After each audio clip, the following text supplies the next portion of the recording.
بسم اللہ الرحمن الرحیم۔ وعلیکم السلام ورحمۃ اللہ وبرکاتہ۔ قسطوں والی بے میں اختلاف ضرور ہے علماء کا۔ بہت سے علماء وہ اس طرف گئے ہیں کہ قسطوں والی بے یہ سود ہے، اور بہت سے علماء اس طرف بھی گئے ہیں کہ قسطوں والی بے جب ایک قیمت طے ہو جائے سودا کرتے وقت تو جائز ہے۔ تو دونوں اپنے اپنے دلائل دیتے ہیں، لیکن راجح قول جس کو میں دیانتداری سے حق سمجھتا ہوں وہ یہ ہے کہ قسطوں والی بے سود ہے، کیونکہ رسول مکرم صلی اللہ علیہ وسلم نے اس کو اپنی وحی والی زبان سے سود قرار دیا ہے۔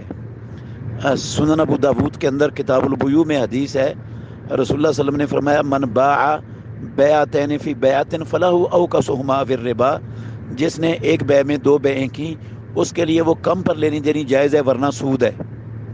تو اس کے حرام ہونے کی وجہ ہی رسول اللہ صلی اللہ علیہ وسلم نے سود قرار دیا، اور سود ہونے کی وجہ سے حرام ہے۔ صحابہ میں سے عبداللہ بن عباس اور عبداللہ بن مسعود رضی اللہ عنہما کا فتویٰ مصنف عبد الرزاق میں صحیح سند کے ساتھ موجود ہے۔ اس فتوے میں جو ہے نا وہ انہوں نے دونوں بزرگوں نے اس بے کو سود قرار دیا ہے۔ تو رسول اللہ صلی اللہ علیہ وسلم کے 1.5 لاکھ صحابہ میں سے کوئی ایک صحابی بھی ان دو صحابہ کی رائے کے مخالف رائے رکھنے والا دنیا میں نہیں تھا۔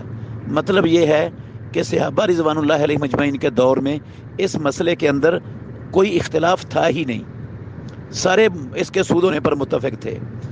اختلاف پیدا ہوا بعض تابعین علماء کی ایک غلط تعویل سے۔ بعض تابعین علماء نے ایک غلط تعویل کی، میں اس تعویل کی وضاحت کرتا ہوں اور اس کی غلطی بھی واضح کرتا ہوں۔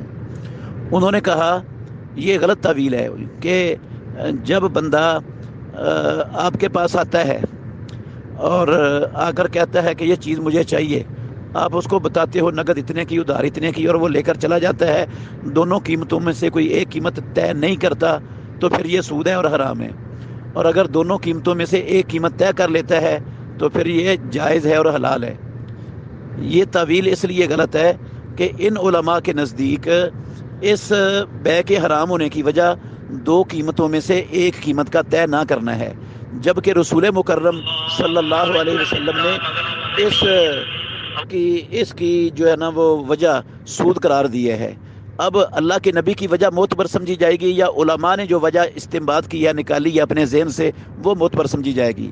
یقیناً ایک مسلمان تو رسول اللہ صلی اللہ علیہ وسلم کی وجہ کا ہی اعتبار کرے گا، اس کے خلاف ساری دنیا کے علماء بھی کہیں کہ وجہ یہ ہے تو وہ رسول اللہ صلی اللہ علیہ وسلم کی وجہ کو چھوڑ کر اس وجہ کو درست قرار نہیں دیا جا سکتا۔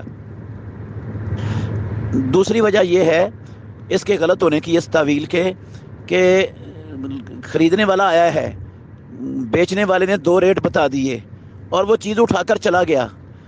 اب 2 ہی صورتیں ہیں اس کی، یا تو وہ نقد پیسے دے کر جائے گا یا پیسے دے کر نہیں جائے گا۔ طے نہیں بھی کیا تو وہ فی البدیہہ طے ہو چکا ہے، دینے والے کو بھی پتہ ہے اور لینے والے کو بھی پتہ ہے میں کیسے لے کے جا رہا ہوں۔ ادھر جہالت تو ہے ہی نہیں، اس کو کہنا یہ مجہول ہے یہ بھی بات درست نہیں ہے۔ اس وجہ سے بھی یہ تعویل غلط اور باطل ہے۔ تو جب علماء یہاں پر لاجواب ہو جاتے ہیں نا، پھر اس کی ایک اور تعویل کرتے ہیں، وہ تعویل بھی باطل ہے۔ غور کرنا، وہ تعویل یہ کرتے ہیں کہ ایک بندے نے ایک سودا طے کیا اور اس کی قسطیں طے ہو گئیں، 2 مہینوں میں اس کی قسطیں مثلاً ادا کرنی ہیں۔ تو چیز 100 روپے کی تھی، 110 روپے کی طے ہو گئی، 2 مہینوں میں قسطیں ادا کرنی ہیں، وہ قسطیں 2 مہینوں میں ادا نہیں کر سکا، تو اب وہ 1 مہینہ مزید مہلت لیتا ہے، تو یہ پیسے جو اوپر بڑھائے گا نا 110 سے 115 کرے گا، یہ سود ہے۔ یہ جتنے بھی علماء ہیں جو قسطوں والی بے کو جائز قرار دیتے ہیں وہ اس کو سود کہتے ہیں۔ ہم ان علماء سے پوچھتے ہیں کہ بھئی سود کیوں ہے؟ کہتے ہیں وہ مدت بڑھانے کی وجہ سے جو پیسے بڑھائے ہیں وہ سود ہے۔ تو جو پہلے دن 100 روپے سے 110 روپے ہوئے تھے وہ کس وجہ سے ہوئے تھے؟ وہ بھی تو مدت کی وجہ سے ہوئے تھے۔ جو پہلے دن بڑھ جائیں وہ سود نہیں، اور جو بعد میں بڑھ جائیں وہ سود ہے، یہ کیسے ممکن ہے؟